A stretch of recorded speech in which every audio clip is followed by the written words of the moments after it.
can only be fulfilled if we are always learning. And so, in order to learn, we need to form partnerships full of give and take and understanding. And that's when we become partners in learning. And that's when the journey of life becomes even more fruitful, enriching, and full of satisfaction and indeed happiness.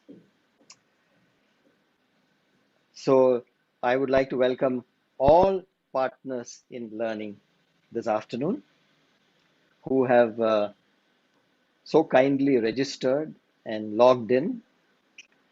Um, I'm extremely happy to also welcome my very dear friend, Vice Admiral Muralidharan, who has so kindly agreed to share his insights coming out of his vast experience this afternoon with all of us.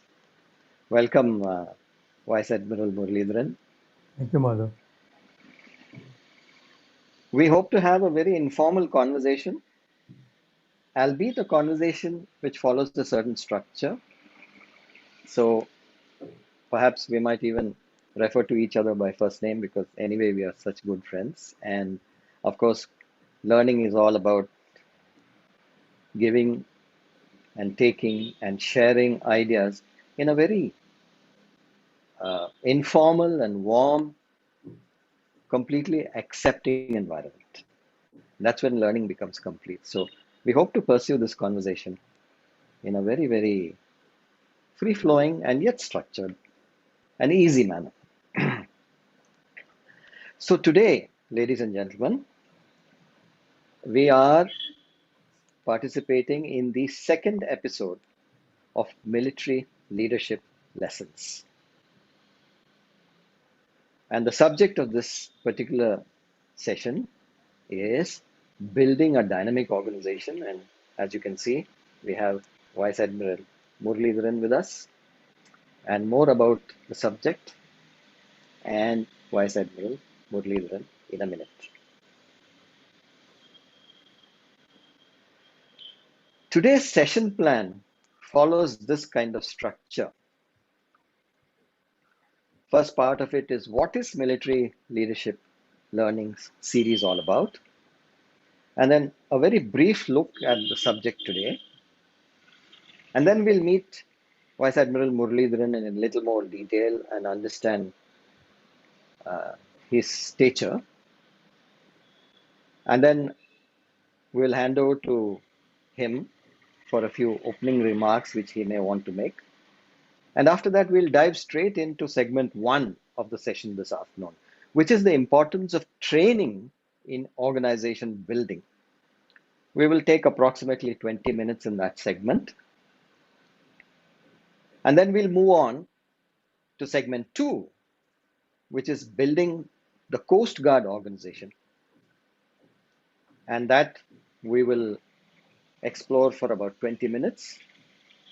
And then we'll zoom in on segment three, which is leadership lessons for organization building, on which we'll spend a little more time, approximately 40 minutes. After which, I'm sure many people will have questions, so we'll do a Q&A.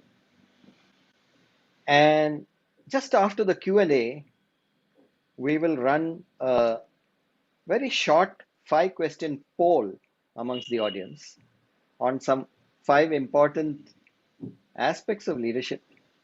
And the questions will be contextual with the discussions we have had. And then after the poll, we'll run the results and maybe we can talk around the results for a minute.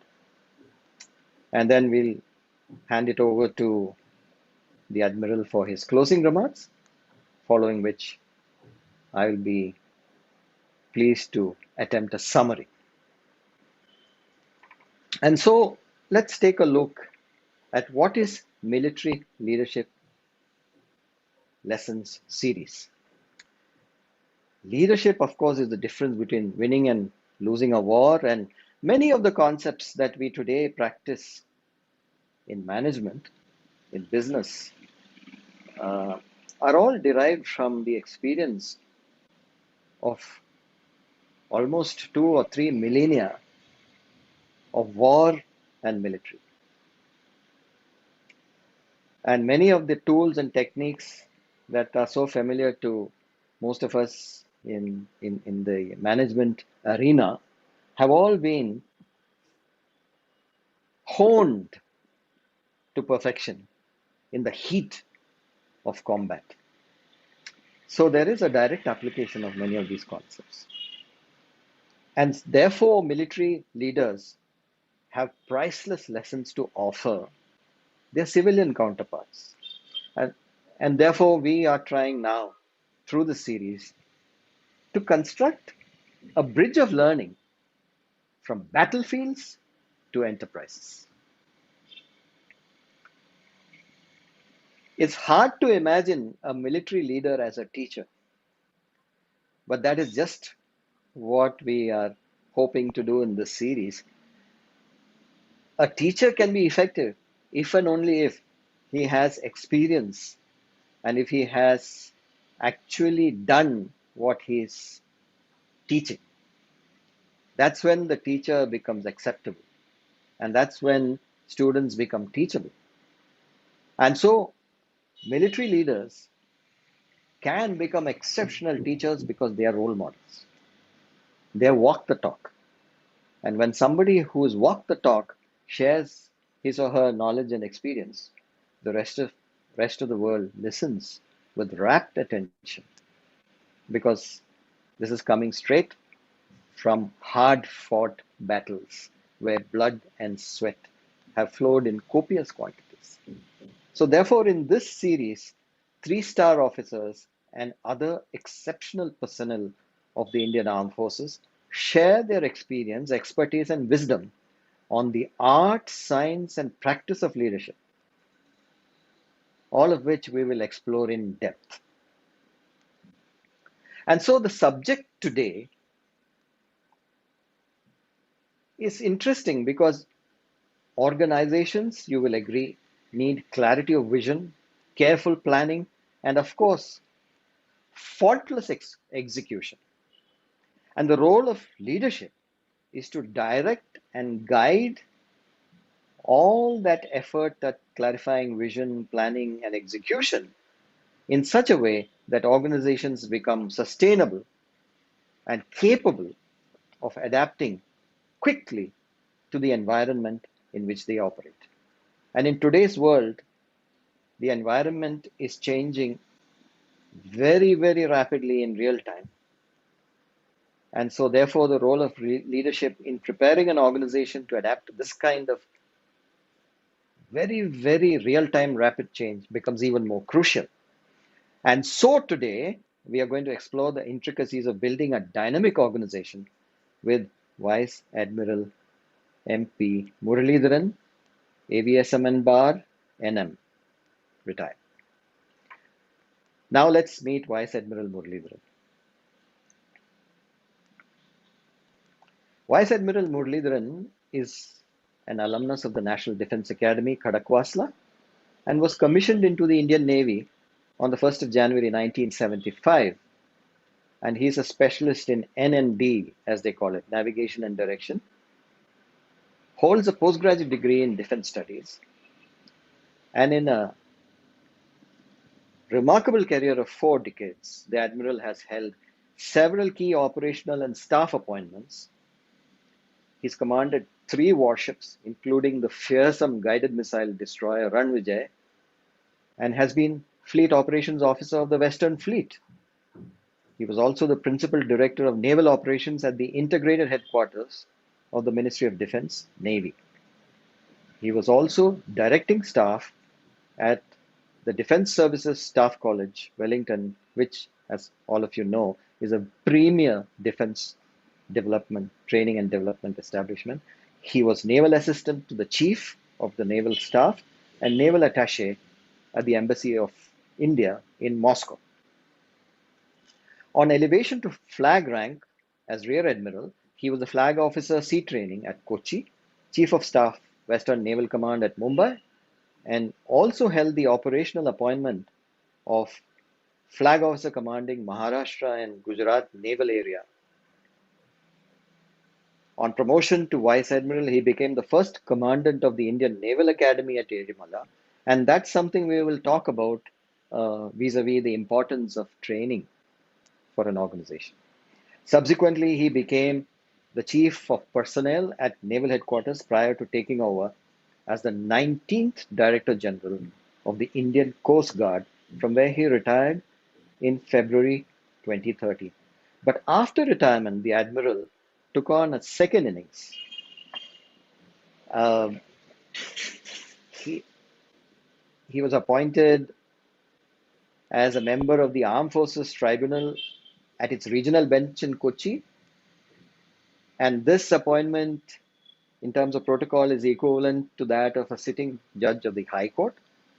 And in that very hallowed position, he wrote not less than 500 judgments in a very short period of 4 years. But as Director of Coast Guard, as Director General of the Indian Coast Guard, he was a member of many high-level committees. He sat on the board of the Goa shipyard. He was chairman of numerous coordination committees. He was an invitee to the Defense Acquisition Council, which is a very important council tasked with providing capabilities to the armed forces in terms of equipment and acquisition of very state-of-the-art platforms. He was part of the Offshore Security Coordination Committee, National Oil Spill and Disaster Contingency Plan, and National Maritime Search and Rescue. So Admiral Muralidharan is a very highly well-rounded, thoroughbred security professional, the quintessential leader that our armed forces keep developing with regularity, and he's a true role model. He has, of course, pursued many things in terms of scholarly pursuits, prolific writer, speaker, and the Admiral was awarded the Ati Vishish Seva Medal twice by the President of India, and is also a recipient of the Nav Sena Medal. So, ladies and gentlemen, I present to you Vice Admiral Muralidharan, Ati Vishish Seva Medal and BAR, Nav Sena Medal, retired, for his opening remarks. Over to you, Murli. Thank you, Madhav, for all those very kind words that you said about me. Firstly, I must say it's indeed heartening to know that you are, started this series where the importance of military leadership and how they guide the people, the military armed forces, is being brought into focus. Because I sometimes think that people do not fully appreciate how secure we are as a nation because of the devotion of the men and now, of course, women of our armed forces who serve the country in very far off places, in extremely hazardous conditions, be it on land, in the mountains, or in the deserts, high in the Himalayas, or on the sea, or even underwater, and of course in the air, virtually 24/7, often so far away from their near and dear ones. All this making it possible for the normal citizens of our country to lead, for the average citizen to lead very normal lives. Now, I appreciate that while in times of war and hostilities, there's a lot of enthusiasm and popular outbursts of popular feeling about those who fight or defend. But there is a certain indifference in peace. And of course, I also heard the comments that, look, it is, after all, it's a profession, they are doing something. Yes, it is a profession, but it is a profession where you're called upon to make the supreme sacrifice. Not very many other professions have that. In fact, I don't think any other profession calls for it. But be it as it may, I would like to say the strength of our armed forces is our men and women who serve in them. And that's because despite advances in technology, whatever you may say, whatever the technology has taken place, it's the man or the woman behind the machine and with innovative ideas and at times sheer raw courage that determines how we succeed. So I'm very happy that you started this session, and hopefully over the thing I'll try and share some of my experiences and views on how this goes into building of armed forces and how we can use it to build rest of our structures. Thank you. Thank you for those very thoughtful initial comments. Uh, I have always been very anxious that the armed forces should get their due in civilian circles. And as you pointed out, a lot of the time we don't appreciate the role of our armed forces until there is a specific crisis or emergency. But I've been equally anxious for businesses and corporate managements to understand the application of leadership in practice. And for that, there can't be a better uh, teacher than the armed forces. You know, in many of our corporate enterprises, we do a lot of domain specific training in functional areas. The armed forces do that too. But I think the difference really is the almost complete focus in the armed forces on developing leadership. Domain specific skills training is important, but I think leadership, they are seen as part of making an officer a better leader. So leadership comes first and all other training follows suit. And with that, let's dive straight into our first segment, which is the importance of training in organization building. Now, let me give you a structure and we can talk around the structure. Training is, of course, critical, not just to achieve goals, but indeed to survive for an organization. And the armed forces specialize in, as I said, leadership training. And that begins by creating a culture of discipline through training using very effective pedagogies. And of course, we have stellar training institutions like the Indian Naval Academy.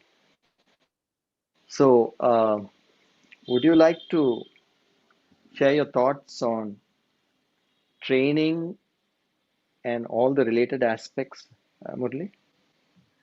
Yeah, Madhav. Actually, I'd like to say that, training is the uh, essence of any organization, and especially the armed forces. You must realize we take young men and women.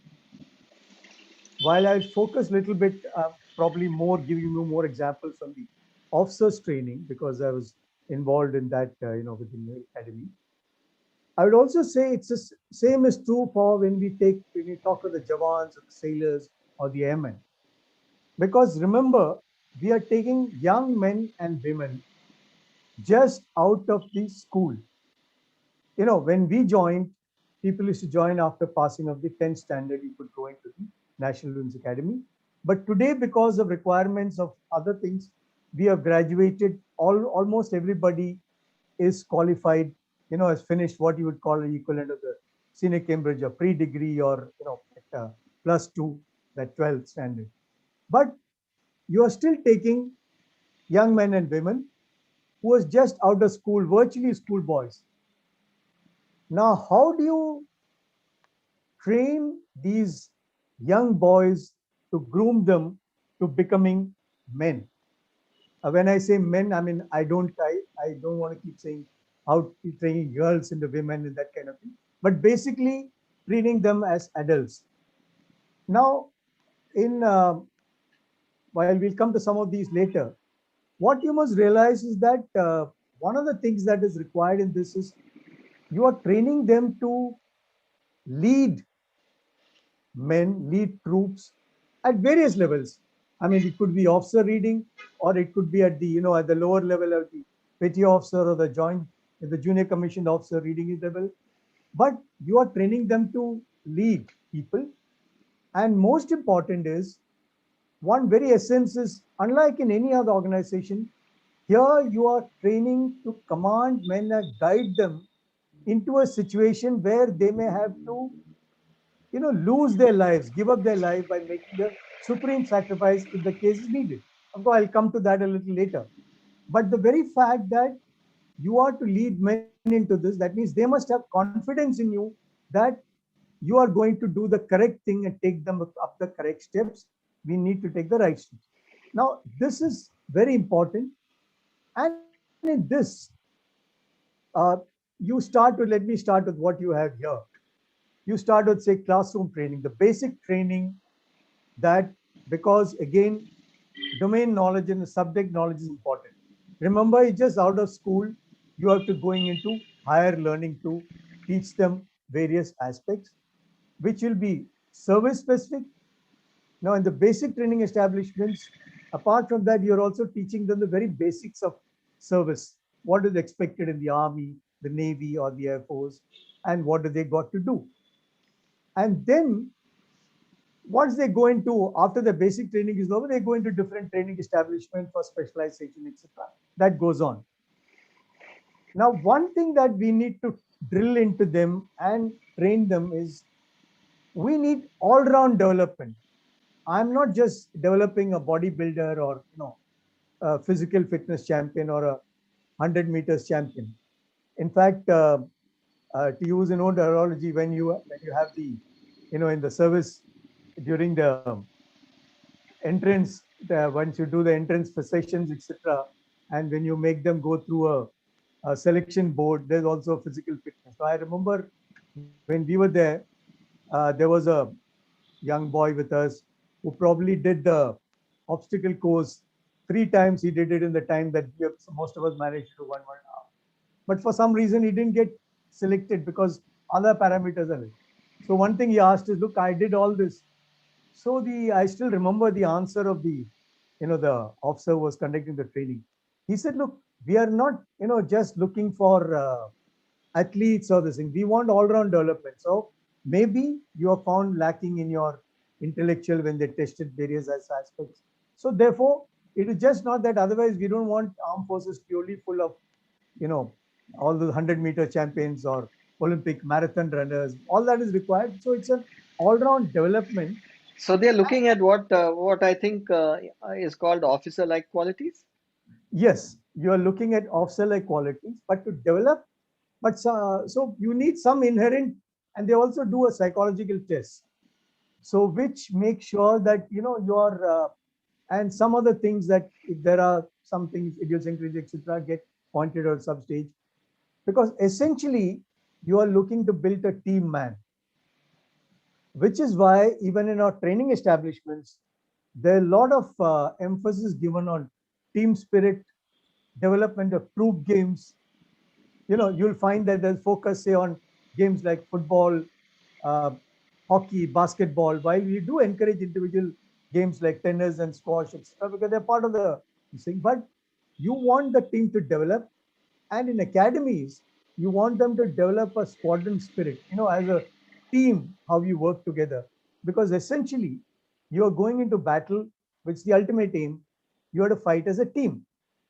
While there would be individual glories, but it is a team that takes you forward. So that is one. And one of the things is that, during training, we used to have this thing of, if one cadet or trainee is late, the entire class sometimes used to get punished for his being late. And then you'll ask, why is this? I mean, looks to you, look, I have come in time, why have I got? But then you're supposed to take your team along.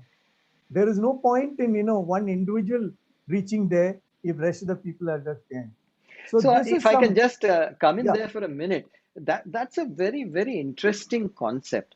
Uh, Penalizing the entire team for the shortcoming of one person or non-achieve result achievement of one person. And probably the same, recognizing the team for the individual's achievement also on the other side. Now, I think really enlightened companies follow this approach. uh, One of the hallmarks of successful companies is that they are not really looking for prima donnas. Means some extraordinarily, spectacularly successful, result oriented person who is way up there in terms of performance, and everybody else is way down below. And so this person is a prima donna who comes with his own arrogance and all that. And I think that destabilizes a team.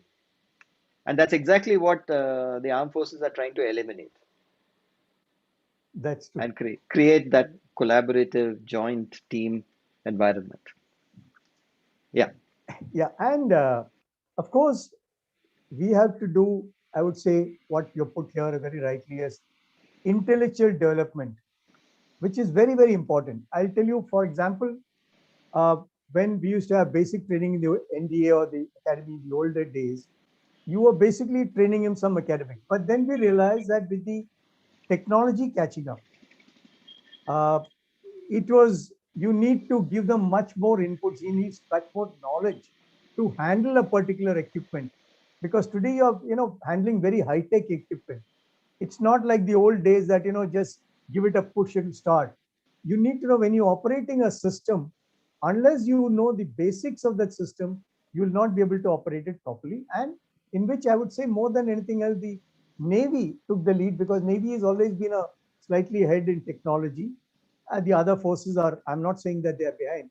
And it was, I would say, one of our visionary naval chiefs who said, look, I think we need to look beyond a basic degree. We need everybody to be essentially an engineer, a BTech at the level, that kind of knowledge, because that essence of knowledge level goes up. And it took a long time, because whenever you want to change things, there'll always be a difference of opinions. Why do you need it so much? After all, he's going to just man a gun or run a ship or fly an aircraft.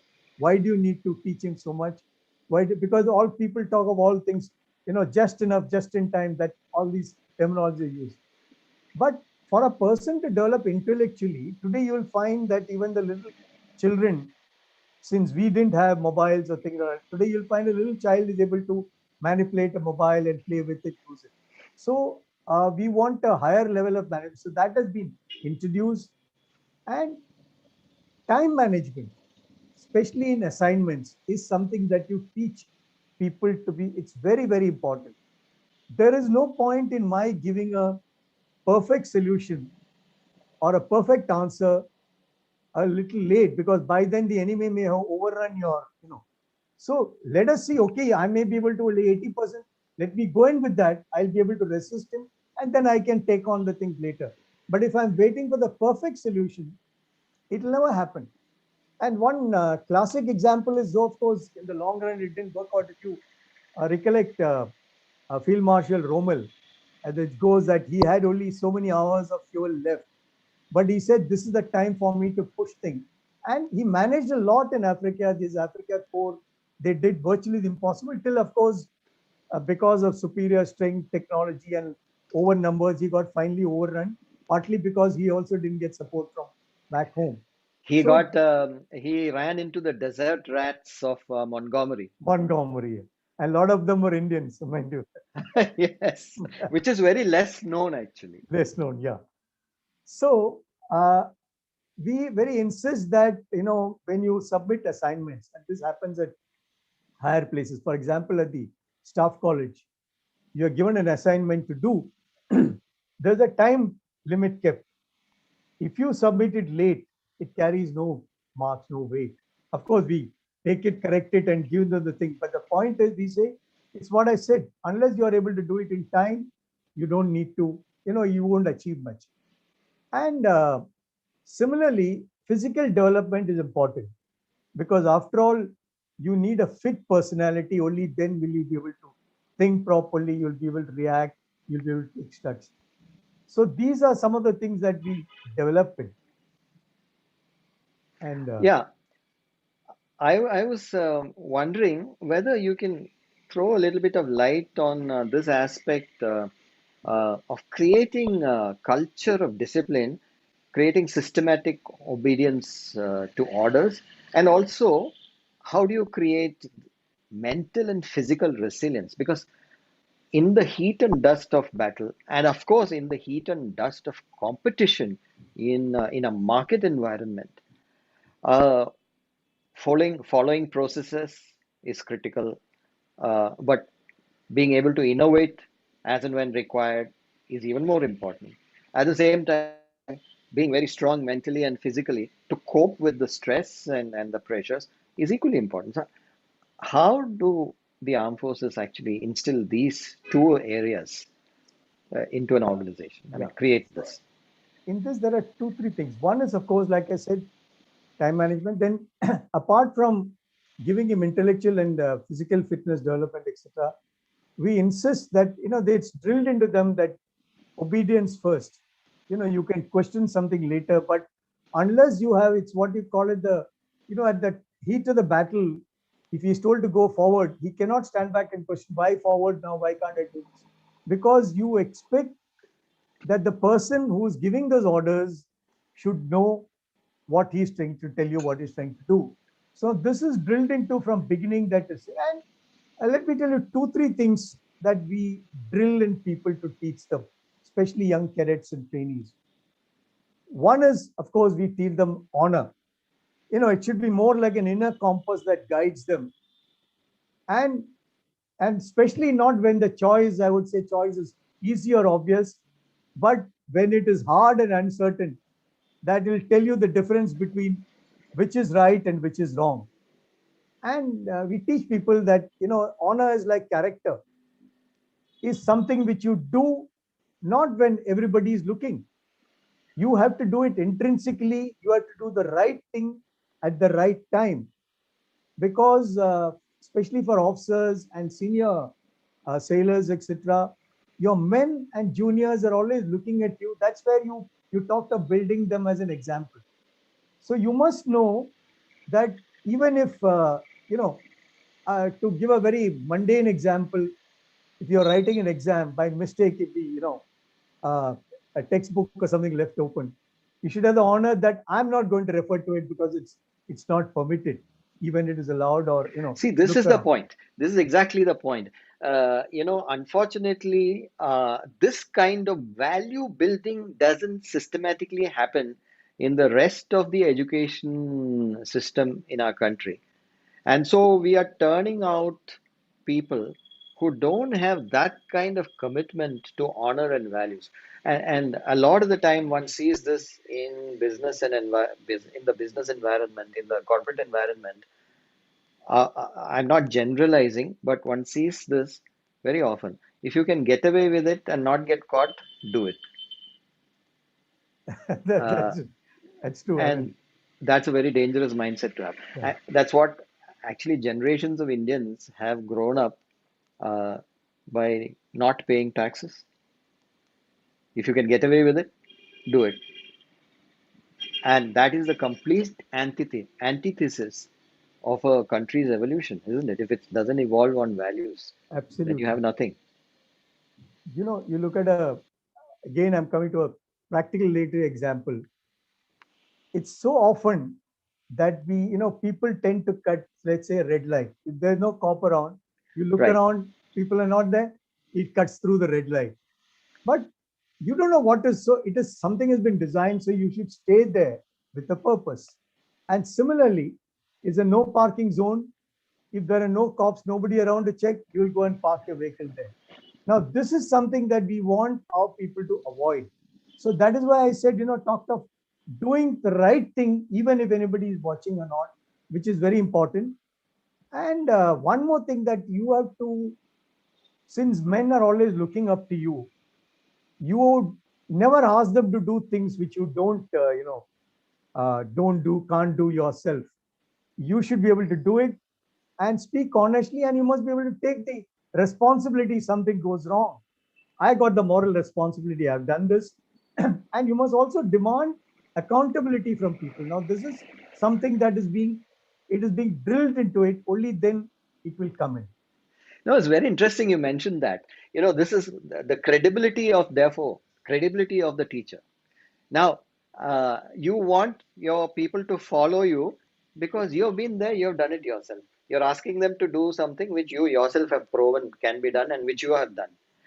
This, I think, is very interesting because if you look at the armed forces and look at your own career and look at all the other officers who have risen to very high positions in the armed forces, many of them have been commandants of premier training academies. And there's a reason for that, isn't it? Yeah, that's true. That's true. So we actually, when if you get selected, we have what we call as sometimes in the courses. Some courses have it. Some courses you call it what you call as a instructor grading. Which means I mean at various courses you have, which means you have been assessed to be fit to be an instructor in the same place. So you come back at teachers various level, and of course when you come at the senior level as the commandants, deputy commandants, uh, you should have had the that kind of, because people are looking up to you as an example. And another thing in this, what we encourage people is you have to build up courage, and it is very important to it's to build up a daring in you to move forward towards danger as it's needed, because it's very easy to turn away. You should be able to move into danger. I'm not saying madly go into danger, but with a systematic calculation, yes. But I need to tackle this now, otherwise the enemy will overrun me. So more than physical courage, what you actually need is moral courage. Again, it's that to do a thing what is right, even when it's unpopular, you have to do it because it is the need of the hour, it is the need of the nation. Mind you, there are times when you have to challenge the established ways of thinking, because quite often when you leave the beaten path, you will find. But remember all those people who did the impossible of climbing those, uh, up those passes where the enemy least expects you, or you go and launch a strike with an aircraft when he does not expect you, when the weather conditions is marginal, when they don't think, or you take a ship through a storm to go to a particular place to do that. All this is done. That is where then you can build up to leadership, and this is the essence of training. So here's the question from what you said. Um, is courage trainable? From the examples that you shared and from what we see in the armed forces, I tend to think that courage is trainable, physical and moral is trainable. And that's why you spend so much effort in that kind of training at the academies and all these institutions. What are your thoughts? That's right. No, I think it is. See, all of us have this inbuilt thing. Somebody has to groom it. It has to come out. I'm not. And when I say all of us, I would say the majority of people. Now, I'll give you a simple example. A lot of people, everybody, most people, I mean, learning swimming, jumping into water, deep end, it's a listen. Then you got to make them jump like we go to you make them jump from a 10-meter board in the swimming pool. A lot of people are a little worried. What will happen to me if I jump from there? Now, it is part of training. You make them do it because he Right. does it twice. The third time, he will not hesitate. And that actually indirectly, you are building up courage in him, because first thought is, oh, what will happen to me if I fall from such a feat? I am not such a great swimmer. Will I come up? Will I surface? Will I pick up all the things? So you make him do it. Similarly, during part of training, he will want to stop at, say, at 5 kilometers of running, he'll want to stop. You said, no, you're supposed to run 10. Go ahead. Sir, this will happen to me. I said, no, nothing will happen to you. Just keep at it. Now he's done it twice. So that is how you built up courage for him to face the, unknown things. The first time, like even on ships, you make them do training in damage control and firefighting and all. In a closed environment, it's very difficult. Now there are people who are scared to do it. Or when you start training them, say on guns, firing guns, I've seen people when the first sound, they put their, close their ears and, awaz aa raha hai. So unless you train him to do it, he develops courage to do. So it is trainable if you ask that kind. That's such a wonderful insight. And for all our friends from business, industry, and academia, there's a big insight which Admiral just shared. Courage is trainable. And so we must think of a pedagogy to train people for courage Correct. and taking from the armed forces. But coming to Naval Academy, I remember 35 or 38 years ago lecturing at the Naval Academy, which was a small setup which was part of the naval base in Cochin. And from that, the Naval Academy has moved into Erimala and become one of the, I mean, probably rivals Annapolis, which is the US Navy's premier training institution. I mean, the Indian Naval Academy is something every Indian can be proud about. Any experiences or stories you'd like to tell, uh, Yeah, Lee? Madhav, what you're saying is, what you talked of 30, 35 years ago, at one stage, we used to get officers, trainees from the National Defense Academy, as well as we take them direct entry. But we realized that because of various reasons, the NDA itself is not able to give you that many, officers that you needed because they had some limitations. So of course, NDA is also expanded, but still, so as the requirements of all three.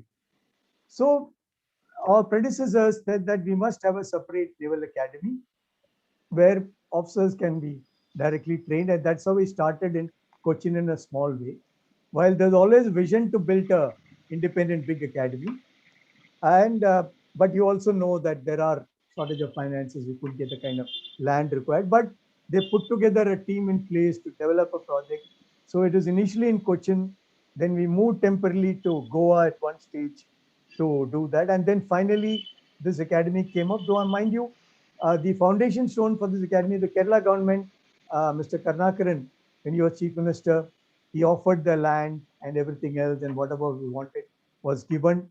So with that, mind you, there were a lot of typically there were a lot of objections as to why an academy is coming, why this place is being taken and all that.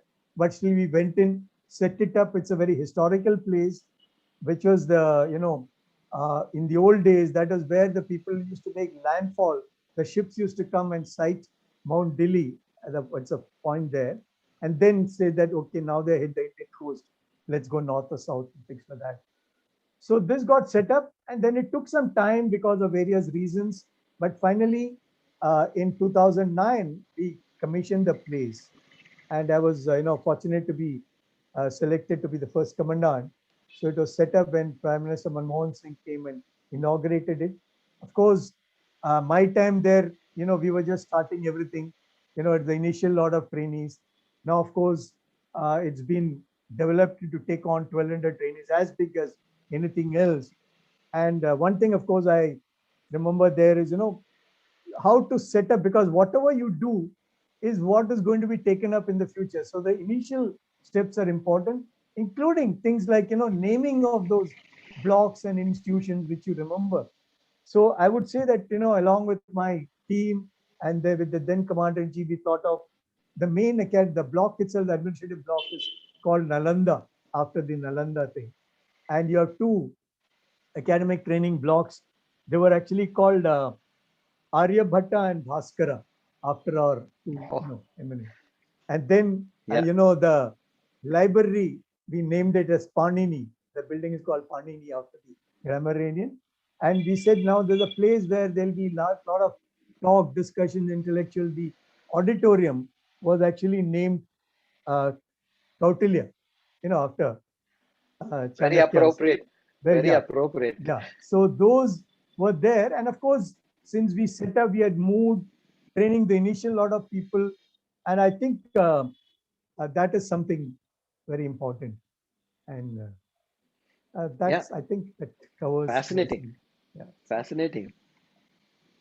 And with that, let's move over to segment two. We spent a little more time on the training aspect, but I think training is such a crucial part of organization building that no matter how much time you spend on it, it's always time well spent. So, coming to building the Coast Guard organization, um, I think as Director General, you had a role in building the Coast Guard organization as it stands today, a very powerful force protecting our coastline. Yeah. Yeah. Uh, Actually, before I come to the objectives of Coast Guard, why we need a Coast Guard, let me say, because the wide audience that we have may not be fully aware. Why, if you're in a coastal state, yes, you may know it, but we're not fully aware of the importance of maritime security. It's an issue that we, because of the of being on land and very many places, people are not particularly knowledgeable, or even think that that especially India is both a continental as well as a maritime nation. While we have a land territory of a little over 3 million square kilometers and a land frontier about 15,000, our coastline is about 7,500 kilometers. And we have 9 coastal states, 4 union territories, and close to 1,200 islands. Everybody knows about Andaman Nicobar and Lakshadweep, but these are chains. But there are so many offlying islands. And we have in today's world what is known as an exclusive economic zone, which after the UN, set it up, which extends about 200 nautical miles from the coastline. So as far as India is concerned, our economic zone where we can exploit it, we can use it for our economic development, etc., is something close to 2.2 million square kilometers. So you have about 3 million square kilometers for land. You are equally important at sea. So this is something that we have. And also looking after all this is one thing. It's not, people only tend to think in terms of a war when you have a war. So it is not the conventional wars that are important today.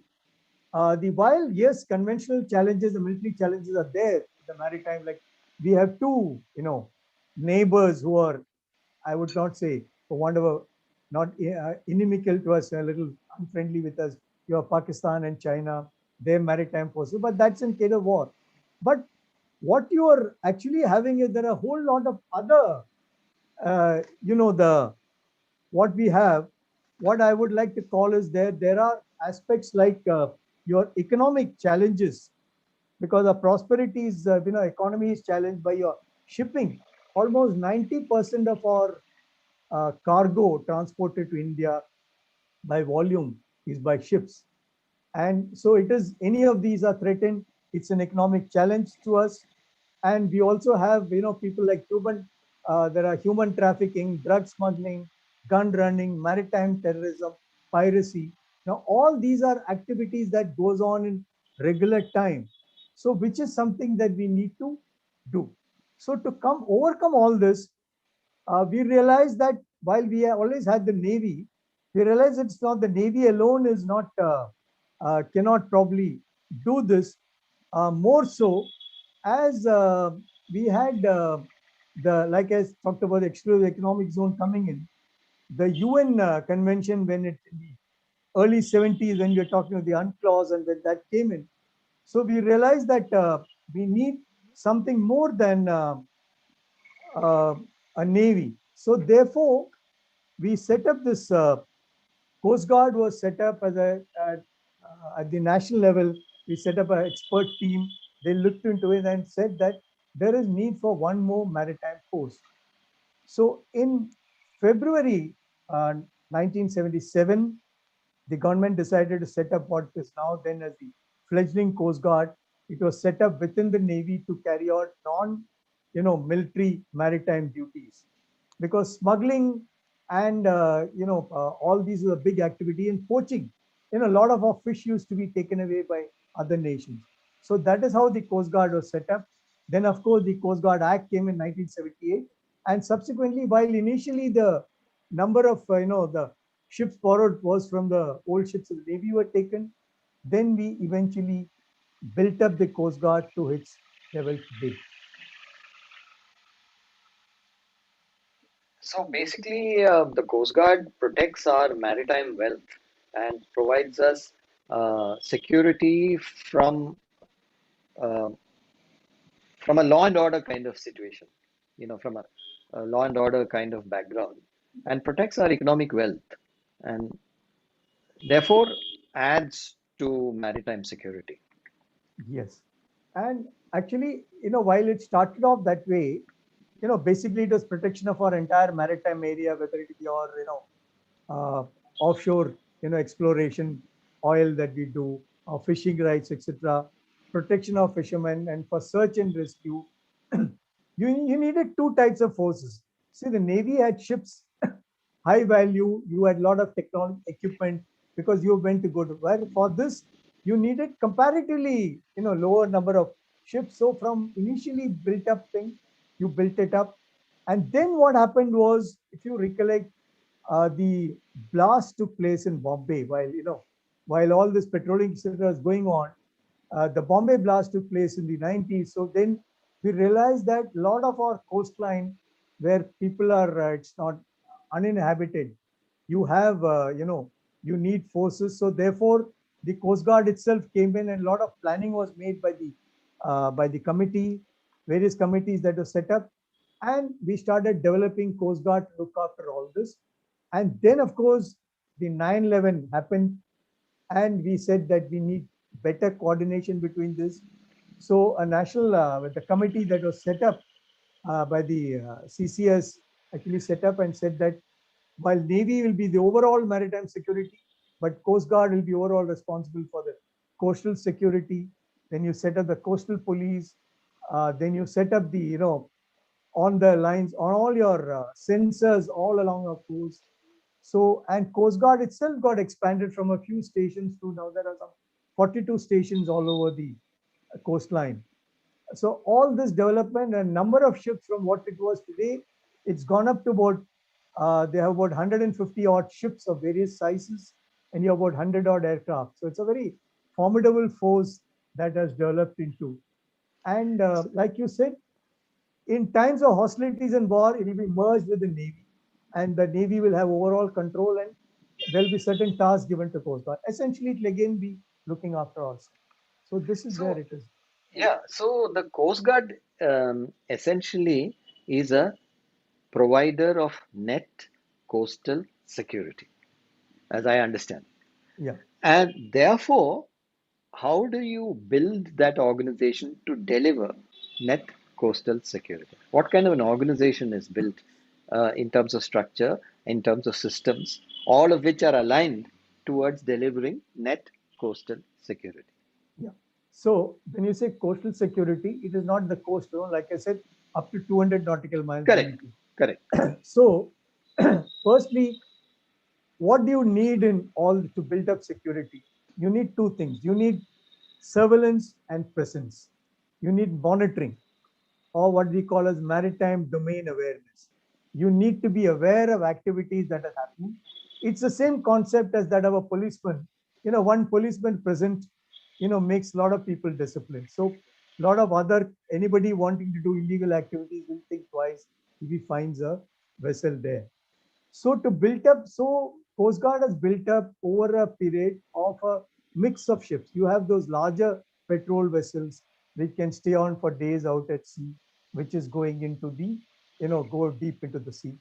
Then you have specialist vehicles like you want to do pollution control. If there's an oil spill or something that takes place. So you need specialist vehicle, both big and small. Then you got to go into your, close to the coast you operate. So you have hydrofoils and hydrocrafts that kind of ship, and Hovercraft and hovercraft and smaller vessels, patrol boats. So you built up a mix of this, and you need patrol aircraft. So at the moment they have the Dornier variety, which can go out and patrol for 4 to 5 hours, and by rotation you keep them going. So you keep your area under surveillance. So that was built up, and then you also need helicopters of various types, which is when you can do search and rescue. You quickly go out into the area. Like there are so many times when you have rescued people from, ships, or ships which are passing close by. If they have an emergency, the patient is gone and picked up. Somebody has an injury, they need something, or something is flown across to them.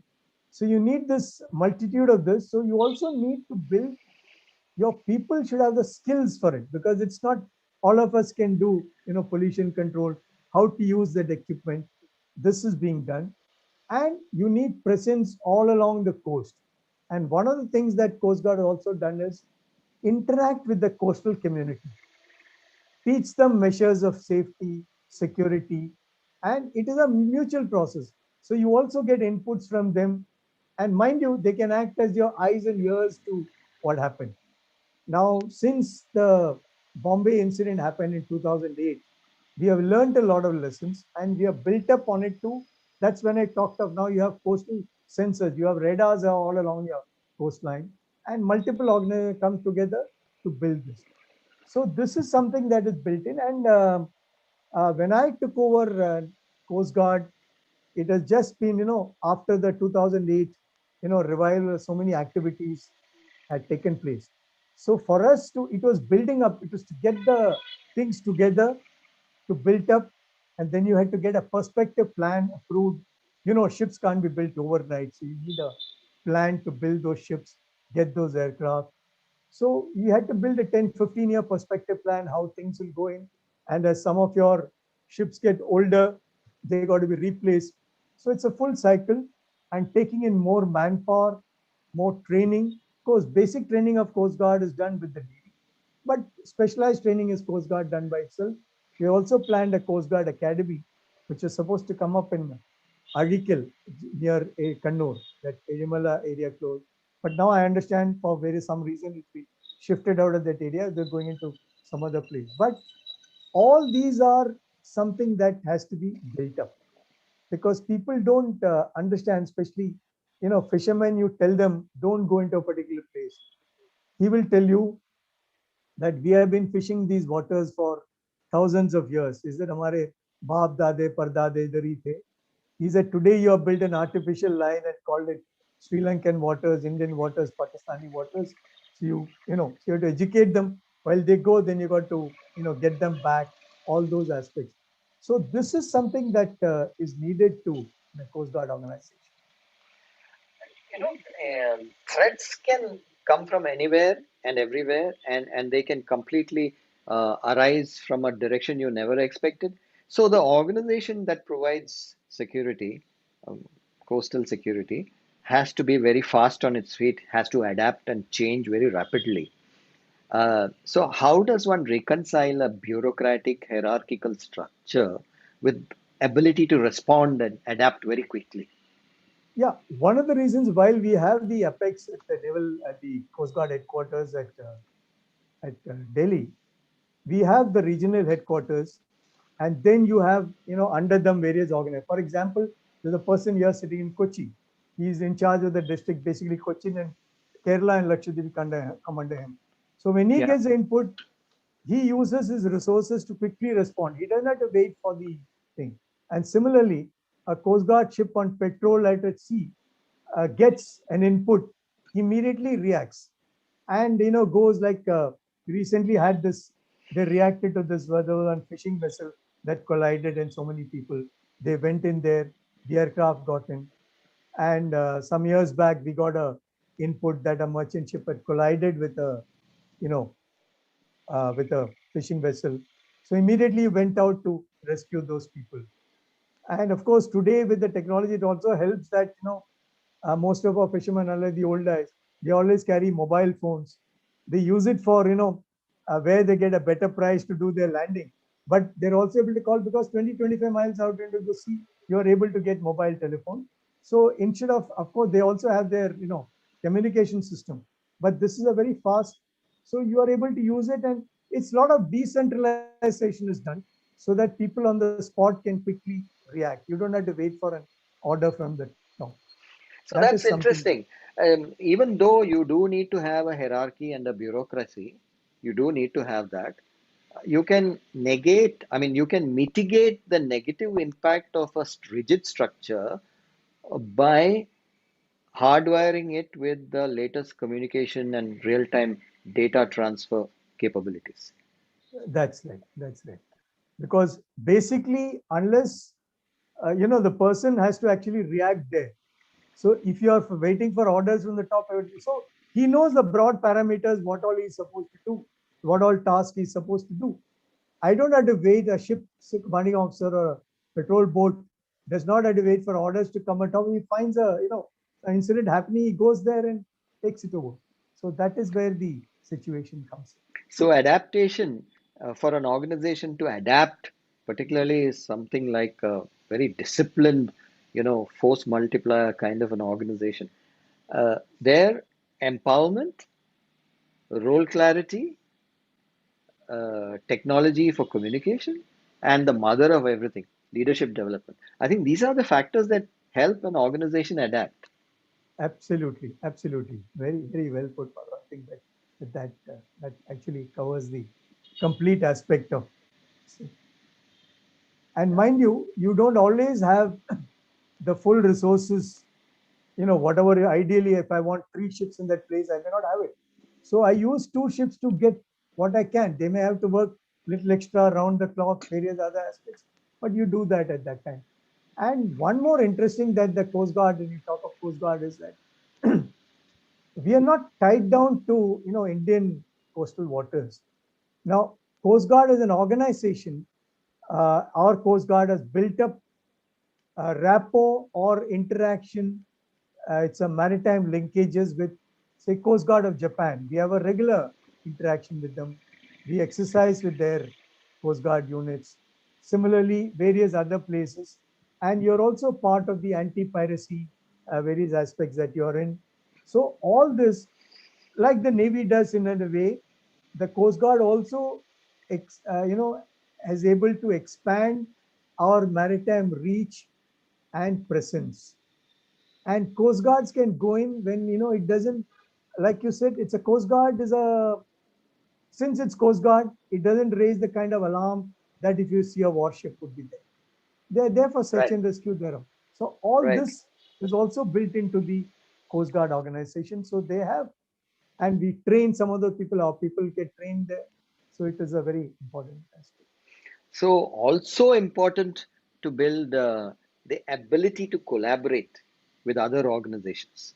That's right. Because you have to interact with them, interoperability. One of Interoperability. interoperability. One of the reasons is that tomorrow there may be a, like when you had a major incident like tsunami and all that, naval ships and everybody went in to help. You may have to go and help in a with other navies or other coast guards. You got to join together to to tackle a particular situation, which no one nation or no one force may be able to do it. So Right, these are all part of training, and which is something that we need to develop for the years. right. So in management, we talk about the concept of co-opetition. That is cooperative competition. And Absolutely. uh, and I think what Coast Guard has in its DNA is the ability to interface and operate with other similar forces, Forces, yes. and therefore multiply its own capability to adapt. Adapt. Yes, that's true. Yeah. That's true. And then we now come to the third segment, where we could spend a little time, I guess. Um, from your huge experience, what are some of the, lessons for organization building that a leader can provide, or leadership lessons? Yeah. Now we talked of uh, you know some of the things we had while we're discussing the training part of it we have done. But let me say that the first thing that a leader needs, only then he can set an example, is knowledge and professionalism. This is something which is very important. You should be aware of differences between theory and practice, and you need to be aware of what is the lowest task that your organization is undertakes and what that person is doing. I'll give an example. Like when we were train our cadets, we train them in the very basics of things. That is, I'll quote an example of a ship, that you need, what does it take to clean a ship or clean a particular area, how to paint a ship, loading of weapons, how do you, keep your engine rooms, etc., clean. Now, this is where what matters is, unless I am able to have done it myself, I cannot suddenly tell, you do this task, because I should know that if it's a simple thing like a painting, you can only paint so much square feet or so much in the thing. I can't ask my team to say that, if it takes 2 days or 3 days, I can't tell them I want it done within the next 2 hours, 4 hours. So unless a leader has got the kind of knowledge and doing the very basic knowledge of this, and in this, I will give you a personal interaction I had with the late Dhirubhai Ambani, who built up the. It was a naval function, and we were discussing in this. And then he told me, yes, it's very important. Apparently, from what he said, he had to put his own children, that time through the lowest job in the textile mill which he was running. Despite their high degree, they had to know how much time it takes in all this to build up each stage before they came and sat in the, boardroom and that kind of thing. So similarly here, uh, that's what I said, the basic knowledge, and then your teamwork. It is how you work as a team, like we talked of, and the leader must know that while you guide them, you have to train them to fight as a unit. Without that, even in coming to an example of a sports, even in individual sports, you talk, let's take somebody like Federer. While we only see the one end of Federer on the court, there is a whole team behind him. There are trainers, fitness experts, dietitians, the whole team that, maybe a psychologist, all that works on it. So similarly, teamwork is, and one thing as a leader is that, don't depend on taking credit. While you must, the responsibility is yours, accountability yours, or pass it on to the, the person down the line, that you have done it, shabash, it is your job which is there. But if some things go wrong, you don't have to tell, it's not my fault, it's fault. As the leader, you must take that responsibility, and you can call that, you note in mind, this is what is the flaws happened. You do your training much later, or you call an individual, don't belittle him in front of the whole crowd. Call him separately and tell him, look, this you did wrong. Please make sure that you don't do this. And when you humiliate a chap, I find it demotivates. Whereas you individually, you call him and tell him, he'll probably obey. If that's something that I'll take on further. Yeah, sure, sure. You can't humiliate somebody in the presence of other people. Absolutely, absolutely. Yeah, And correct. the other one is, I would say, to organize and building, which is very important, is decision making. What your organization, you got to listen to views and ideas and be open to them. But finally, as a leader, you've got to take the decision and tell them, this is what, but it should be that if you're taking everybody's views and take the team along with you, because there may be time when, and it's very, very lonely at the top. And you may have to take, you know, it's how it is. And of course, you may take 10 decisions. This is something which I've read our late Prime Minister, Mrs. Indira Gandhi, had spoken once. She said, I may take 10 decisions. One or two may be wrong. But if I am only scared of those two wrong decisions, I will take no decisions. So you have to take, which is something which I found, that you have to take the decisions, and then only you will be able to, right or wrong, maybe part of the system. But you need to take the decision to get it going. And here I'll tell you one thing that I found in an organization which I have followed is that you must delegate work, total delegation of work, because no one is indispensable. And I had a old captain when he said he used to, one day somebody asked him for leave, and people are very hesitant to give leave. And now even in, civil order, oh, how can you go? But if a person asks you for leave, you grant him. The next chap will know, look, when I need leave, I'll get it. So he will not ask you for leave when it's not required. He will not, but if you are suppressing, it won't come. So this gentleman, the story is that, when you go, he got up from his chair and, he looked out of the window came back and sat down. So we said, wondering what he said, if you look out of the window, you will find the world's graveyards are full of men who thought they were indispensable. He said, whether you're Alexander the Great or whatever, the great generals and kings, they thought they were indispensable. They are gone. Life goes on. When your big leader passes, you say, what is happening? So what I'm trying to say is that it is not that I have to do everything myself. You have to delegate. And one thing that I found in an organization, what you need to do is, see, all of us are very happy doing our last job because you are very familiar with it. But as you move up the chain, don't step into the youngster's job to do his job. Don't tell him every step, you need this, you need that. If he asks if you're a guidance, fine. Otherwise, you must do your job. And if you delegate and stand back, I think you can see the big picture better. And you will be able to step in and correct. If you're going to do the nitty gritty every time, you will miss the big picture, which I think is something it is there. And here I'll tell you, grooming and training of your juniors, youngsters is very, very important. Let me tell you a personal story. When I joined as a young sub-lieutenant, now it's a very, it's a basic thing. I had done my basic training and all that. I had joined a ship, the old Vikrant. It was the only aircraft carrier that we had at that time. And normally, the officer of the watch of the ship is normally given to very senior people. But after I had been around for some time, 2, 3 sailings at sea, and the CO must have observed me. And my captain, then he was a Captain Pagliani, when later on went on to become chief of the naval staff. And he was also governor of a state later.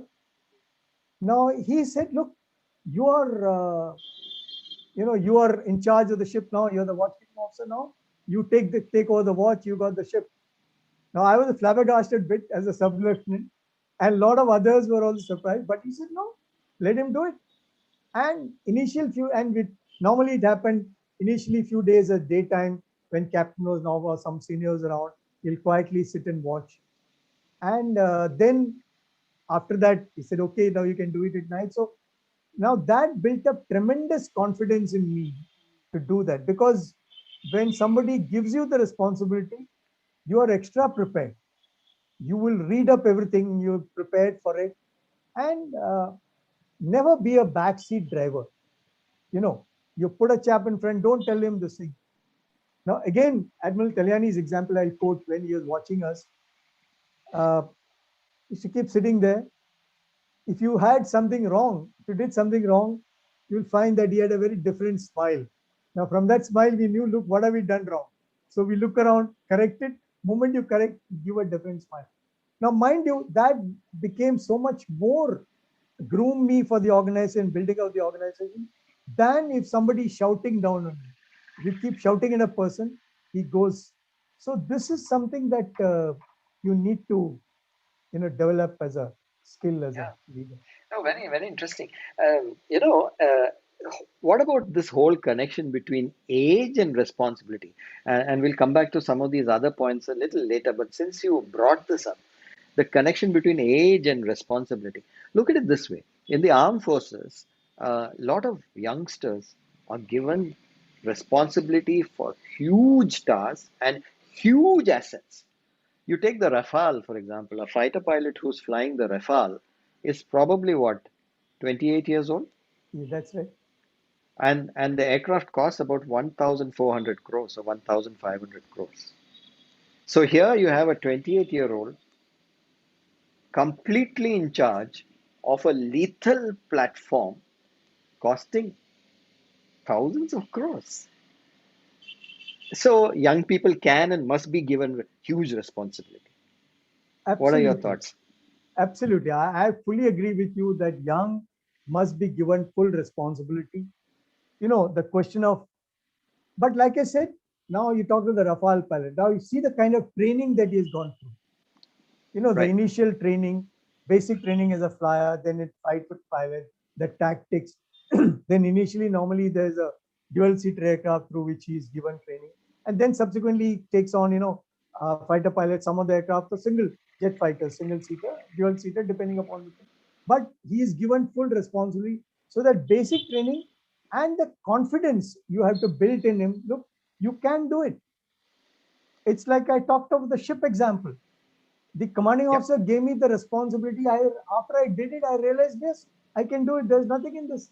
So this is something that we need to give even at very, very junior level in any organization, because then only you will get results. Because it's not that with age, yes, you comes wisdom, experience comes, but there are certain times where you need to take chances, especially in a battle or a war. You need to take certain risks. Now, maybe as you grow a little older, you may not take those risks, or you're physically, so especially in fighter flying, if your reflexes get a little slower, you may not be able to perform as well as you do. While you have experience, you do that.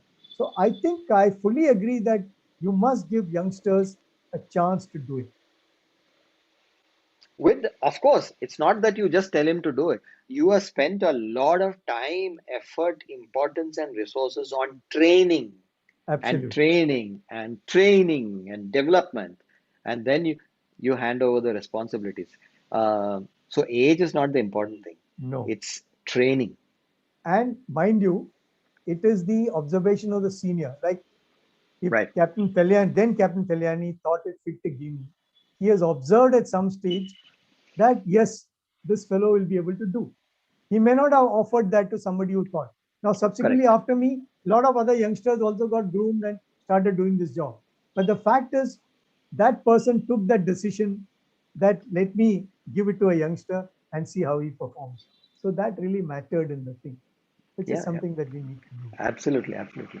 And the leader's role in being absolutely creating an environment which is very, very fair, level playing field. There are no there's no partiality.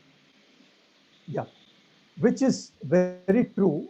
And along with this, I would say as you go higher in the higher management, you need you may be boiling inside, but your persona or your image that comes out should be some of cool, calm, and collected.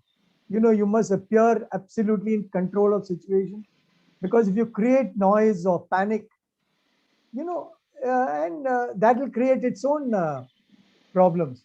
So I find that you have to be you have to also learn to differentiate between deliberate errors or due to casualness or due to error of judgment, because it may be a genuine error of judgment. To give a very mundane example, if you think and you see a distance, you see an object, you want to stop your car. If you put a brake, maybe you may think that may stop in 10 meters, but it may not. But it is not that you are casual and did that, but it could be it's an error of judgment that. So this is something that when you do higher management, you need to teach people that. Probably a good example is the example of the ship ever given, which got stuck in the Suez.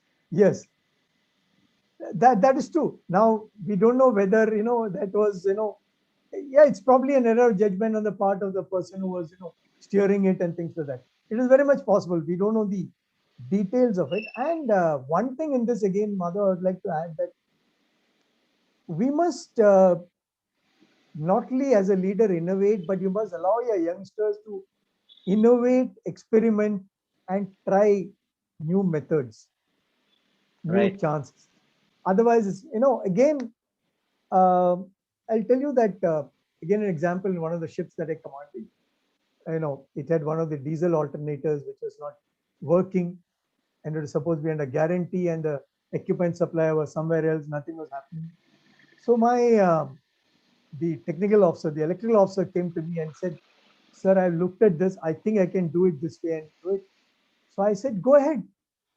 Now, some of the others advised, "No, no, but this is under guarantee, warranty, you can't do it." I said, "Nothing has happened for the last 3 months. Let him try it." And he and his team managed to get it going with some innovative ways, and we had it fully operational. So now this is where it is. Now he may not have succeeded, yes, but in any case, the equipment was not working. So it didn't matter to me whether it worked little less or worked more. Now with this innovation, he was able to get it going. So that is something that we need to do. Another thing connected this with the for the leader, again a military example is, while we learn from history, but don't fight the last war. Don't have to think exactly what it is. While there are a lot of lessons that we learn from World War II or subsequent wars, you should be able to adapt to the situation, which you talked of speedy adaptation, how that happens. So I have learned my lesson. Look, this what happened, this could have been done. But today I must be able to innovate in a way. Otherwise, because mind you, the enemy has also learned the lessons from the last war, and he's waiting. If you do the same step, you got to do something different, which I think is equally applicable even in industry and everywhere else, Sure, because that's a thing that we have. sure, sure, sure. And you got to build in the capability to adapt by doing all these Absolutely, things. One of the most important things that you said is facilitating innovation by supporting new ideas. You know, you don't that's right. stand there shooting down new ideas That's right. So this is because if something that, yeah, yeah, so if you and do that, then the organization will learn that any new idea is unwelcome, absolutely, absolutely. So and that then is there is where no innovation. that's right. Because also, I think you mentioned it in passing earlier. I would again say that, you need transparency in your policies. Right, You need an open office to hear people out. right. Mind you, that young man who joined with 2 years experience may give you an idea.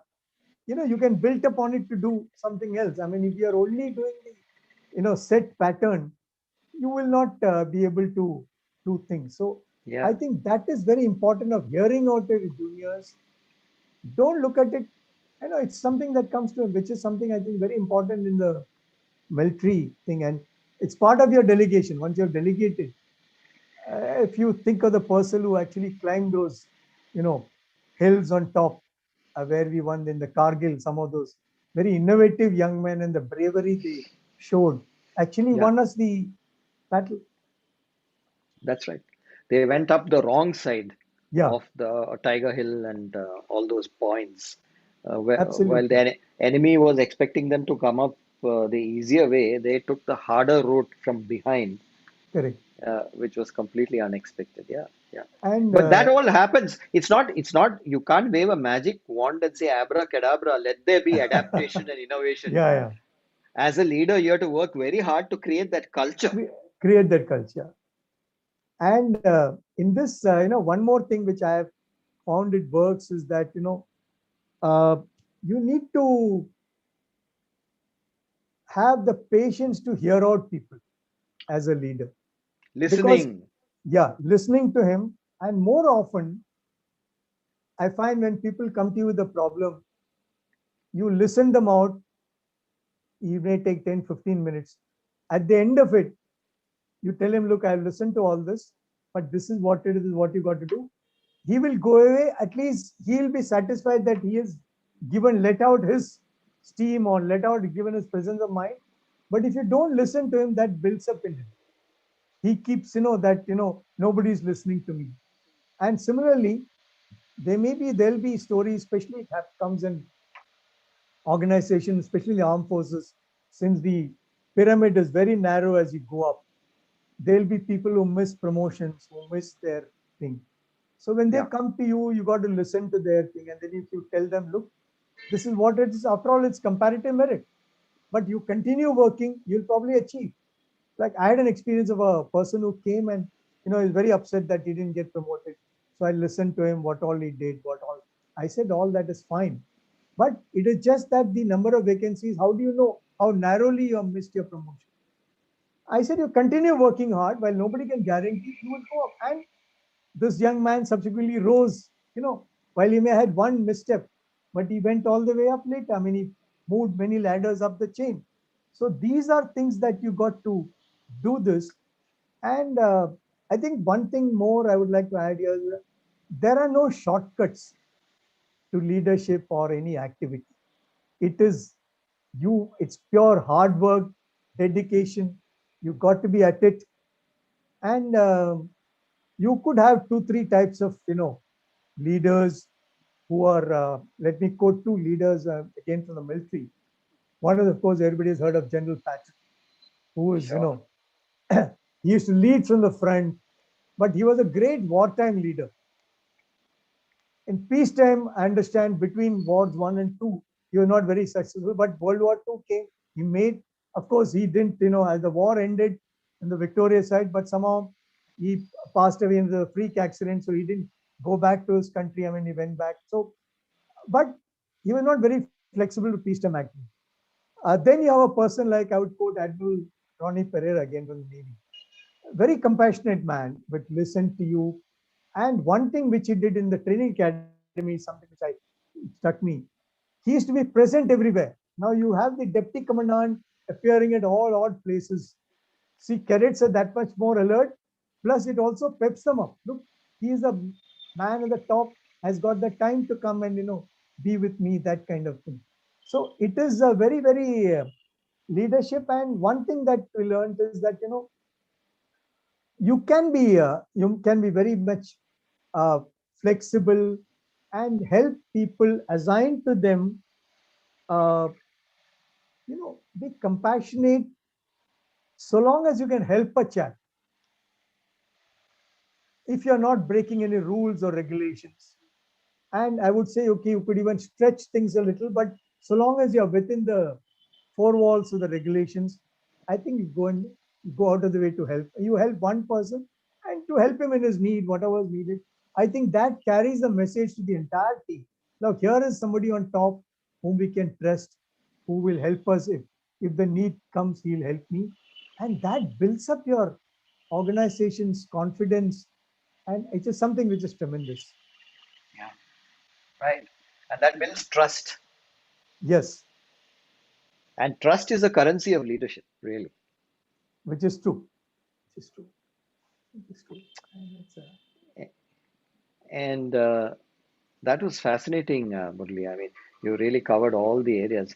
And in the previous segment, you also talked about this outward facing capabilities, the ability to of a leader to create abilities within the organization to collaborate with other organizations, you know, and also communicate, public relations, build networks or relationship networks with people in other organizations. that is true. That's very, very important, when you to communicate with people. And what I'm saying is, as an organization, if you think that these are the area, these are people which I may need to interact with them at some stage, you don't have to, what do you don't have to wait for a particular opportunity. You can just build up. It's like, goodwill, friendship, say hello to a person. And maybe the next time when you call him up, he'll say, look, this gentleman has been in touch with me. I mean, as an organization. So you say you have a function, you call those people concerned from the other organizations to come and join you in a gathering, in an event when you're having your anniversary, some celebrations, some annual day, something like that. So those people all get some kind of attachment. It is not that when I only need, I go and meet a chap. So you built Right, it. Maybe you may never need help from him or that organization. But right, next time when you call, he'll think, look, so and so organization call me. This is right. the person that we have. So Right. that kind of built up, I think, is very essential in, in the. Wonderful insights. So wonderful. Uh, I think anybody who's, you know, assimilated all these facets of leadership will automatically kind of become a much better leader. And with that, let's take a few questions if there are questions. Um, maybe we will have a look. I'll stop the screen sharing at this point and see if we can have questions. Uh, uh, Couple of I think interesting there are some. questions. Yeah. Um, is the Coast Guard also using satellite feeds? and inputs for the 200 nautical miles of EEC? That's one question. Would you like to Yeah, we comment we on? are using the inputs. The technology is being used, so you get, like I said, your we have the maritime operation centers, which is now jointly manned between the Navy and the Coast Guard. We have this. So there you get inputs from satellites, radars. All inputs are merged into that, and that is to take an action. Right, right. So it's actually an integrated kind of Yes, input system, that's true. That's true. which is techint, sigint, and humint, all kind of. All are put together. All are put. Yeah, yeah. And if I remember right, I think many of the fishing vessels, or all the fishing vessels, are by law today required to have GPS devices. And Yes, they're supposed to carry a vessels of certain more tonnage, can carry a yeah, GPS, suppose carry a transponders, can indicate where they are. Smaller vessels, we have our ISR, etc., developed smaller for them to carry. right. But again, there's it's an interesting aside in this from a practical experience. We suddenly found an alert coming from one of these. And when we found it's coming on land, and we realized that the fisherman, instead of carrying it in the boat, had left it at home, and his child had triggered the incident, and we had all of us were in. So then we got to educate them. Look, this is for your good. Carry it on your, when you go out Right, to sea, carry it on the boat. right, right, right. Fascinating. Um, and I think with that, let me share the screen again, and let's run a poll to the partners in learning, and I'll request Rohit and Gaurav to run the poll when I say so in a minute. Uh, let's do a poll and find out what our partners in learning feel about these questions. Question number one: should training for mental and physical resilience be included in corporate sector training programs? Yes or no? And question two, as you can see, are business leaders today adapting effectively to the current environment? Should youngsters be empowered with big responsibilities?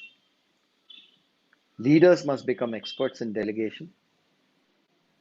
Leaders must set personal examples. Let's take a poll and see what all our Yes, partners in learning feel, and maybe we can talk around it for a minute. So here's yes. the poll. Um, all of you who are with us today, please answer it, and then we'll share the results with you, and then we'll talk around it for a couple of minutes.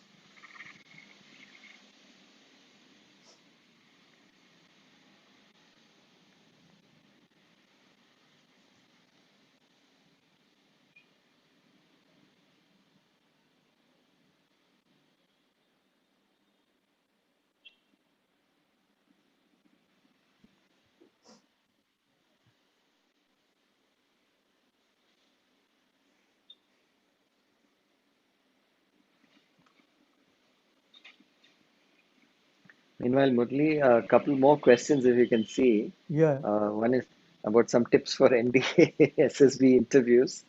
Uh, People want to Is this in ask the about question your answer or experience. is in a chat box? It's in the chat. It's in the Q&A box.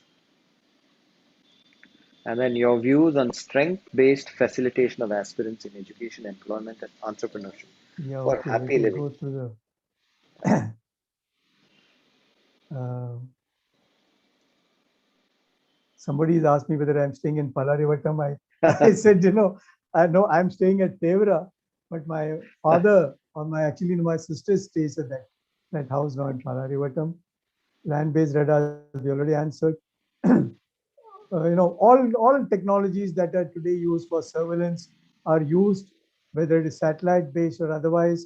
We monitor input, SIGINT, everything else comes in. Yeah. Tips for NDSSB interviews. Well, I think there are lots of. I can't give you a single tip. I think there are lots of guides and books, and today there are training academies. Unlike you'll find all over the place. People are the experienced hands, ex old military hands are doing training. They're running academies. You could inquire and maybe join one of them. That will be one thing, which will help you. They will tell you the modalities and methodologies and tips for. And first thing is, of course, your entrance examination.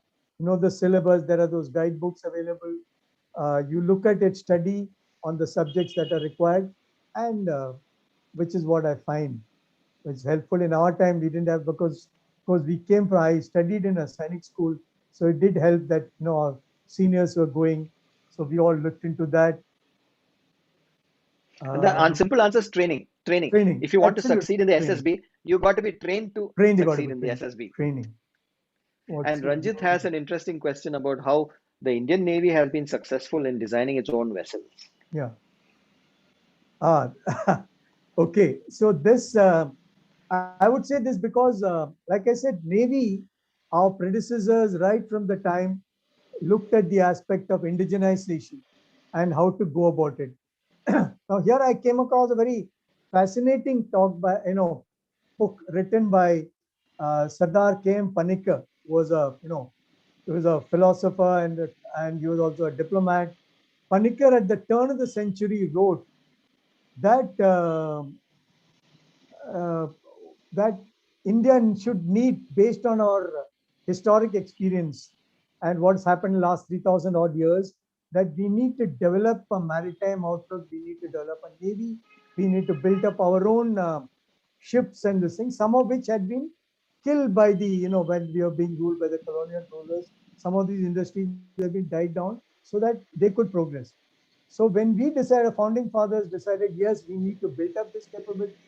We revived our shipyards. Navy set up a full-fledged design organization within the Navy who started designing ships and building ships and technology, and that helped us. I think the Army and Air Force are, catching up now, because again, now today you want to go in for to be self-sufficient, indigenization, or the current terminology, Atmanirbharta, which I think Navy was a step ahead, which I think helped. And have you faced age-related Uh, frictions in a team? Not really. oh, yeah, yeah. Not really. I mean, like I You know, said, there's a yeah. little background here. Huh, There's a great question from Naya Flower, okay. who's asking what happens when there's a conflict between me and the senior, and especially when my ideas seem better and more logical. How do I handle the situation? Uh, and I think the answer to Naya's question lies in the comment made by Mr. Vepa Kamesham, who goes by that email, Kamsam2424. Mr. Kamesham, so glad that you're here. It's a great privilege that you're here. Mr. Kamesham was Deputy Governor of Reserve Bank of India, and Oh, somebody who's an iconic leader himself, and who I think would be one of the main uh,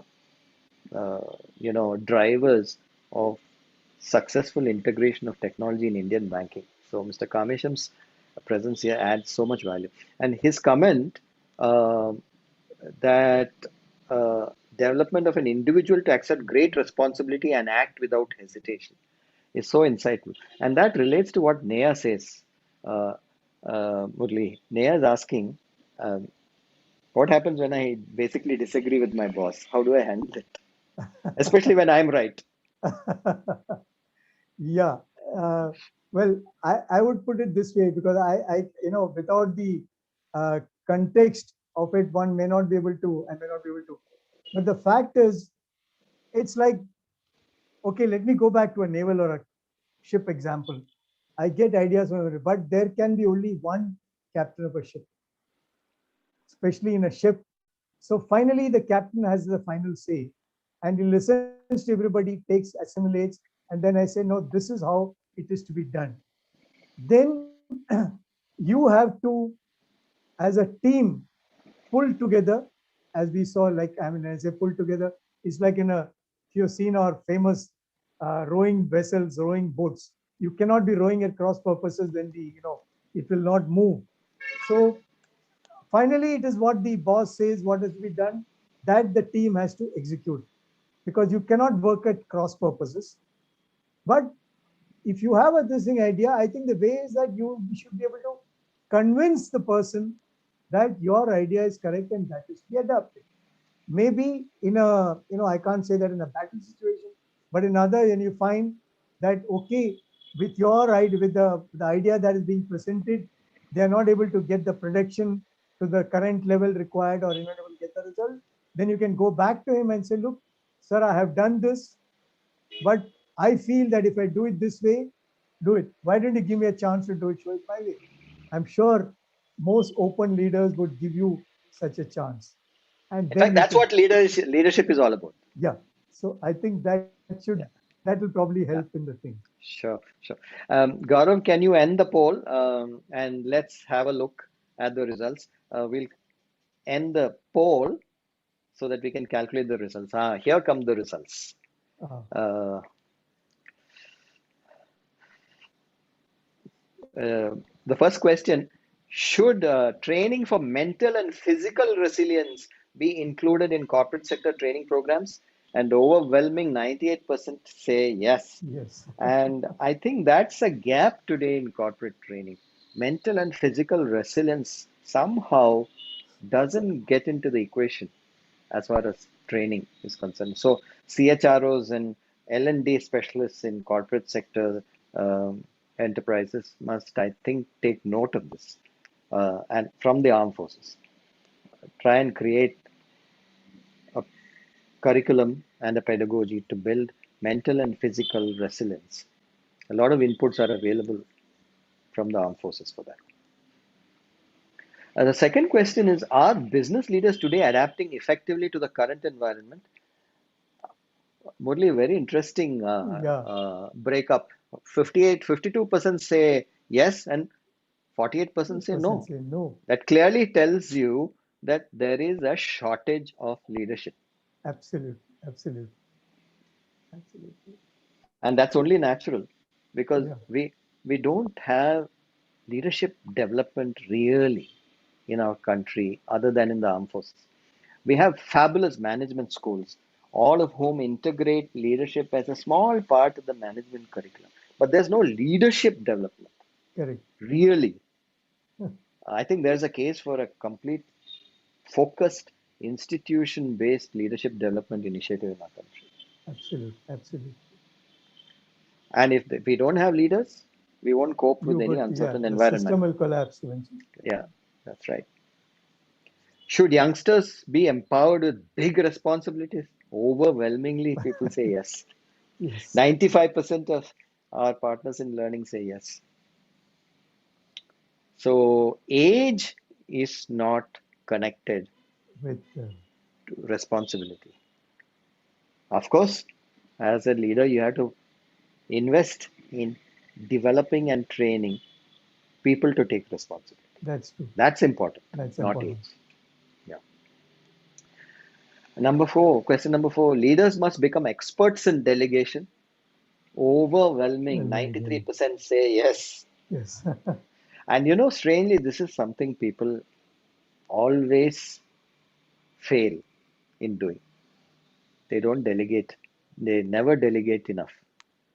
People at the, at every level, um, even though intuitively they know they ought to be delegating, but somewhere personal insecurities get into the equation and they end up doing everything themselves. Any thoughts on that?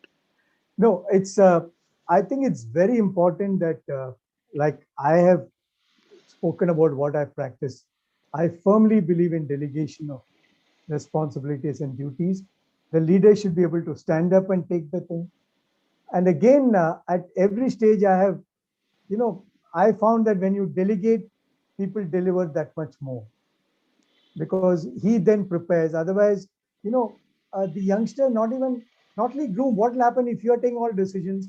5 years, 10 years down the line, when he reaches your position, he's unable to take a view, a decision because he's not able to, Right. he's not been trained for it. He's not been groomed for it.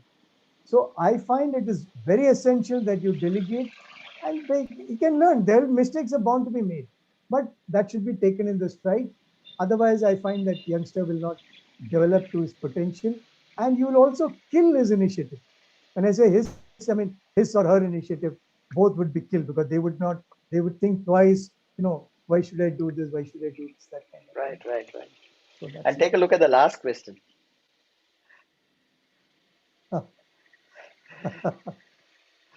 It's Everybody says leaders must set personal examples. Mm. 100% say yes. And Yes, so that's very intuitively, everybody knows there's no easy path. You have to walk the talk, that's true. right? So, with that, we'll close the poll and we'll come back to our, you know, plan. And over to you, Vice Admiral Muralidharan. Closing remarks. Thank you, Madhav. I think it's been a very fascinating discussion. Uh, I have tried to put across my own from my experience, and what I feel is something that you can do to build up uh, an organization and how a leader should be and how he can build, and especially, and I think your poll vindicates most of the path that I have taken over the years of actually grooming and giving responsibility to youngsters. Again, on ships where normally they would have said it's a command team to do something, I always sat back and allowed my youngsters, and my boss came and said that, oh, they're doing it. I said, yes, I have told them to do it. Then I said, look, I can step in when required, but unless I give them the chance, they will not do it. So I think it is very important for a leader. Like I said again, I would only even at the risk of repetition say that you need to have basic knowledge and confidence in yourself. Without that, you will not be able to groom your youngsters. And it's important to listen to ideas. Finally, as the man on the spot or there, you take a decision and you must stand by your decision and responsibility. Accountability is yours. Pass on the credit to the youngster so that he feels nice, and that will give him, not the other way around. And similarly, be compassionate. Being a little compassionate or decent without getting flustered or shouting around, I think you can achieve a lot more. That's what I would say. And finally, the old saying goes, nothing succeeds like success. So whatever you do achieve is your performance.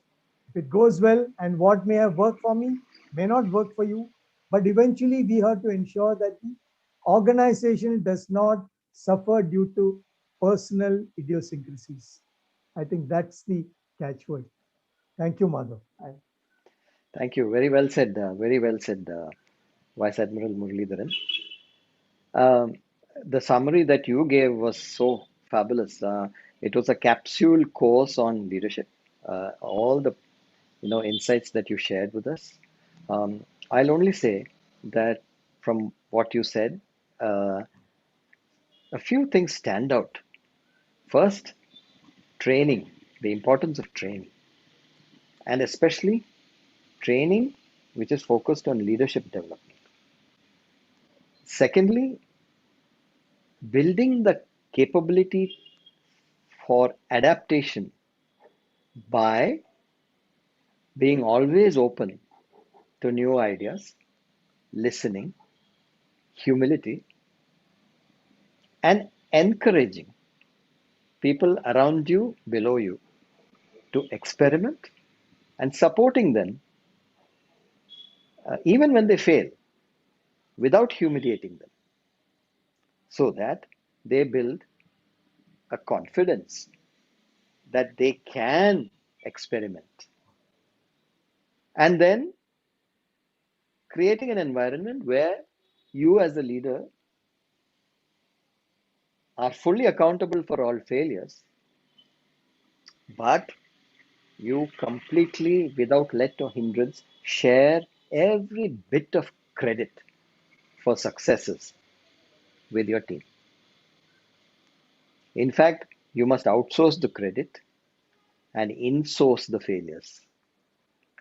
You own the failure, your team owns the success. That's the kind of environment you could create.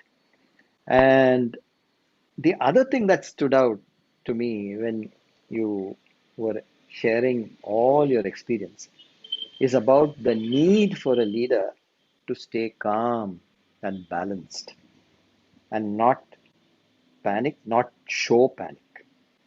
And it is lonely at the top. All the more reason you have to build your internal bandwidth. So a leader has to become like a yogi. And here we must learn from the Bhagavad Gita where Krishna teaches us Yogastha Kuru Karmani Sangam Tyaktva Dhananjaya Asiddhya Asiddhya Samo Bhutva Samatvam Yoga Uchyate. Being equipoised is yoga. Neither be excited by happiness or sadness or success or failure. Find the midpoint, find poise. And if you're equipoised, that is what yoga is all about. And that's what leadership is all about. You have to be equipoised. You can't be hyper like a runaway stock market. But that's when you build credibility and trust. So, with that, I'd like to thank Vice Admiral Muralidharan for his deep insights and the very engaging and very honest manner in which he shared all his experience with us. Uh, it was a fabulous learning experience for me, and I'm sure for all our partners in learning. And we really appreciate the preparation and the effort and the time that you put into this to be here with all of us and enrich us with your vast experience. Thank you so much. Thank you, Madhav. It's been a great honor and pleasure. And it's wonderful. Thank you. And thank you to all our partners who have joined us in such large numbers. And thank you to the Blue Digital team, who is my technology backbone, for helping make all this happen. Thank you very much. Thank you. Madhav, just one, I think there was a last question Sure. from somebody that whether Sure. it's possible to become a fighter pilot in the Navy through NDA. Yes, it's very much possible. You join the NDA, you become you go into the executive branch, and then you can opt for flying. And depending upon your skills, you could become a fighter pilot or helicopter pilot as required. So it's possible. It's a very appropriate question because in our next session, that is on 23rd of April, we'll have the honor and privilege of Admiral Arun Prakash, former Chief of the Navy, sharing his journey as a leader with us. And for your information, Admiral Arun Prakash is a fighter pilot Yes. who rose to become the Chief of the Indian Navy in 2005. So yes, you can become a fighter pilot and a and the Navy Chief if you have the stuff in you. Thank you very much. Thank you, everybody. Thank you. Hope to see you on 23rd of April. Thank you so much. Thank you, all. Murli, for everything. Thanks, Madhav. Thank you. Good to see Thank you. Bye.